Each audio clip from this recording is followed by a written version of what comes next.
Welcome in, everybody, to the Rundown here, presented by our great friends at Michigan A-. Brandon Worth joining you here. My co-host is on a bye week, unintentionally. We'll get to why here in just a moment, but I have some guests with me, Reed City football players, Jack Deitsch, Tyler Woodside with us. Fellas, thanks for coming on, and you guys look very excited to be on this program. Yeah, very excited. Very excited. So we'll break down what happened this past week in CSA football, week 4 scores. We'll get to week 5 in a preview, as well as we're going to just talk some football here, which is going to be really fun. Obviously, let's talk about week 4. Glen Lake's a good football team, right? You guys knew that coming in. Coach Schenkel scheduled them for a reason. Not as many playoff points, but you knew this was going to be a dogfight. And especially after halftime, you had the lead, giveaway, they score right back. What was really going through the sidelines at that moment when you really had all the momentum going against you, but you guys battled back and got resilient and won that football game? What was that moment on the sideline where you guys really got it together? I was in the locker room at half, and it was really I was trying to get everyone amped up for the second half, because I know with Big Rapids the week before, it was we came out kind of lazy, and that ended up leading them to win against us. And I think if we kept our energy up from the first half, then I think we would have been good. So I think after that fumble, it kind of just we all realized this is a game that we need to win, because if we lose this game when they're Division 8, it's kind of we're losing a lot of points there. So, that's how I felt about it. So. Yeah, as you said, coming out of half, we get the ball on our 20-yard line and fumble. I mean, it's definitely a momentum shifter. They score. So it's, it's rough. We got to have glass chins. We got to fight back. So, offensively, it's really, it's not one person's fault. Landon and Anthony, they're going to figure things out. We'll be all right. But, we came back. We fought back. It's just what happened.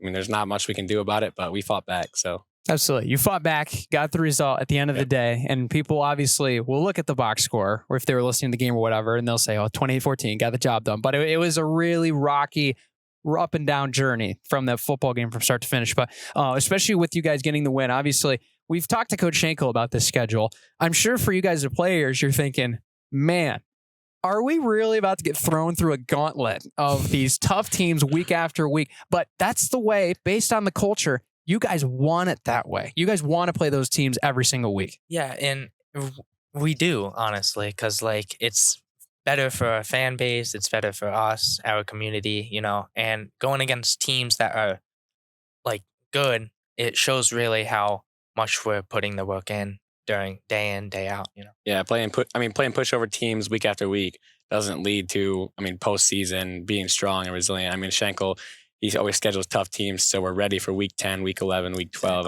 That's always our goal, to make a deep run in the playoffs. What happens in season happens, but that's always the overall goal. So, playing these tough teams really gets us ready for postseason. For sure. And we'll get to next week's game, of course, really the kind of the game of the week in the area with the Newaygo Lions here in just a little bit. But to recap, some scores from around the league. Obviously, Newaygo gets a really big win against Tri-County. Really a unique football game, obviously from circumstances that we hate to see as football fans in general. Prayers up to Jaden, especially at Tri-County. Really serious situation. Glad that he is doing okay. And you guys have actually talked with him a little bit, which I think really goes to show the community of football and community of athletes around here really is close, no matter what school you're at. So obviously Tri-County, they're going to reel back, and they're going to have a really good finish to the season if I were to be Nostradamus to make predictions.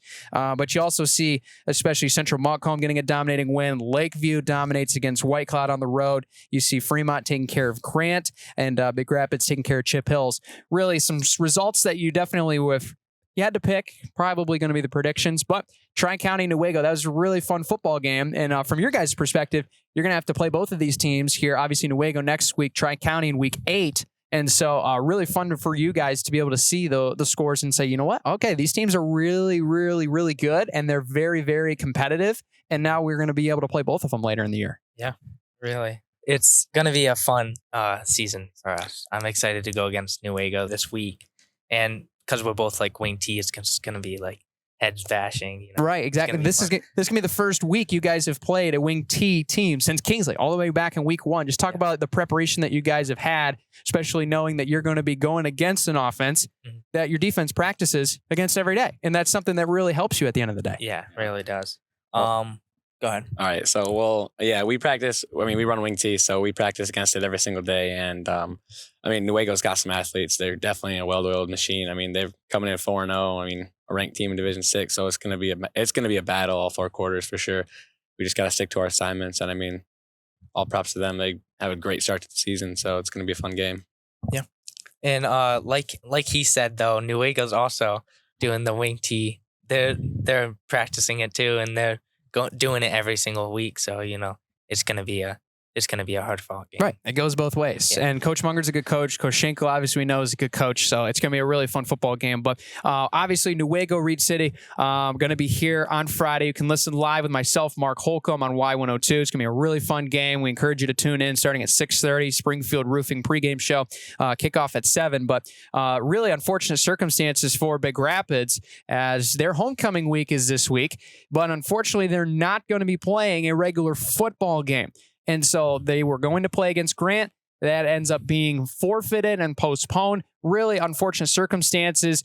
Quoted by what was told by Big Rapids athletic director Dawn Thompson was that Grant was not able to field enough healthy players. And so they want the safety of the players to be the priority, which we totally understand. And I think especially as you guys can understand, going up against a really tough team with very limited numbers and banged up guys, you don't want to just go into a buzzsaw and get anybody more injured. But it's unfortunate that we have to see a team, especially like Big Rapids, a postseason bound team, in their hopes to have one less football game. Obviously, it's going to still count in the playoff points as a forfeit. They're still going to get the points. They're still going to get the forfeit win. But it's unfortunate you have to spend your homecoming without a football game. Yeah, and that's a fun week for like the whole community. I mean, like all the dress ups at school and all that stuff. It's a fun environment to be in and to not be able to do it.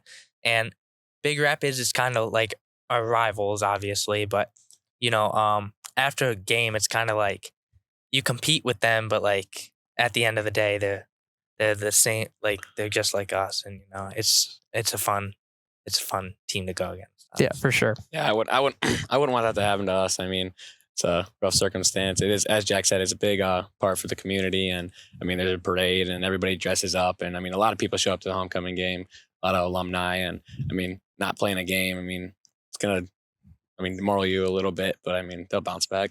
So absolutely, yeah. And they tried to find some opponents by our understanding, and they weren't able to find one that was willing to come up on Friday, especially short notice. And you can understand that, but it's really tough. They came off of a really big win against Chip Hills. I mean, we kind of experienced the same little rivalry that they do against Chip Hills, right? It's not the rivalry, but if there was a secondary, obviously we would probably be with Chip. They would be with Chip just with the proximity. But 49 points against that defense. You saw Jack Bowman and Garrett Foster really run well. They unfortunately did that against us earlier on in week 3. And so they're a good football team. They're a good football team at the end of the day. Great player. And so we'll see how they bounce back. Some other games coming up here, especially to be on the lookout for. Kent City going to Tri-County. Kent City looking to really kind of continue their run after a little bit of a slip up midway through the year. Tri-County looking to bounce back after that loss in Newaygo. Chip Hills going to White Cloud. That could be a fun, entertaining game. Chip going to White Cloud. 2 teams looking to try to add a win into the column. Central Montcalm's actually going to Berrien Springs for Berrien Springs' homecoming. Yes, I had the same face, Tyler. Very interesting opponent choice. Wow. But that's who they picked, so that's where they're going to go. And then Morley Stanwood going to Lakeview in a battle of CSA White, former silver team. So that'll be really fun to watch. But for your guys' perspective, obviously we're looking at week 5, but obviously we're looking ahead to week 9 as well. What are some of the things that you guys recognize as a unit that you want to get better at as a group moving forward so that you're playing your best going into week 10? I would say a lot of it is assignment football. Is like a bunch of our guys, like sometimes we'll lose our assignment and focus on like something else. And I think if we all play our assignment football, we'll play better. And a lot of that has to do with offense too, like missing blocks and like handling the ball. I know we had a lot of fumbles the past 5 weeks, 4 weeks. Yeah, 4 weeks. Yeah. And so it's that's kind of something we're working on in practice, and I think it's something we'll get better at. So Yeah, like Jack said, as coaches were saying, we haven't seen us play 4 quarters of football. I mean, we're in there for 3 or 2 quarters of football. I haven't seen us play 4 full quarters of football. I mean, in practice, getting better every single day and staying focused in practice, because I mean, sometimes we slip up and we really need to focus up to get better throughout the season. And I mean, week 10 is the ultimate goal. So I mean, be a little bit better each day is going to be an improvement. So Absolutely. I'm going to end on a fun note here. There's been obviously everybody going into their football days has a reason why they wanted to play football ever since you put the pads on in Pee-wees and Rocket, or if it's just straight up in high school. What's that for you guys? What was that real moment where you're like, Mom, Dad, I'm signing up for football and I'm going to go play? What was that moment like, and what made you decide to play football? It's funny you ask, because I lived in New Jersey at the time. I was only 5, so I don't remember much. Yeah. But I remember, like, I just like to hit people. Like, even when I was 5, I was playing like with the 8U kids when I was 5 years old, and I just ran up and hit. Like, I wasn't the greatest. I was like a center in kindergarten, and I was also a linebacker. So it was just like, it's just fun to hit, and it really like keeps me motivated, honestly. So Yeah, for sure. You'd be surprised how many college guys say the same thing. I like football because I can hit somebody legally and get away with it. yeah, so I don't tell this story a lot, but my first practice, I signed up for football. My dad did it. I was like, oh, I want to be like my dad. So first practice, got there, and it was conditioning that week. I was third grade. And I got done with practice, and I came crying to my mom. I'm like, Mom, I don't want to do this anymore. And then we got to the first week with full pads, and I got to hit somebody, and I was like, oh, I just love it. Yeah. I mean, there's just a different feeling when you get on the football field. It's just a wave of emotions. I mean, it's awesome. Like, where you can express your anger without getting in trouble. You just hit people. Without getting in trouble. That's the most important part. But so exactly. Very cool. Very cool. We're glad to have you guys on the show. Appreciate you giving your time. Thank you for having us. us. We can't wait to see you guys on Friday. So you can catch these guys as well as myself, Mark Holcomb. We got the Reed City football game for you on Y102. You can also tune in for Big Rapids next week. That game will be on Big Country 100.9. They're going to be playing against Tri-County, which should be a good game as well. We'll have a good game next week as well with Pontiac Notre Dame. But as Coach Schenkel says, one game at a time. So we'll wait for that later on. So be sure to subscribe to the Big Rapids Daily News on YouTube so you don't miss out on any of these episodes. Big thanks to Michigan A-Desk. And this has been another edition of The Rundown. We'll see you guys next week here on Big Rapids Daily News on YouTube.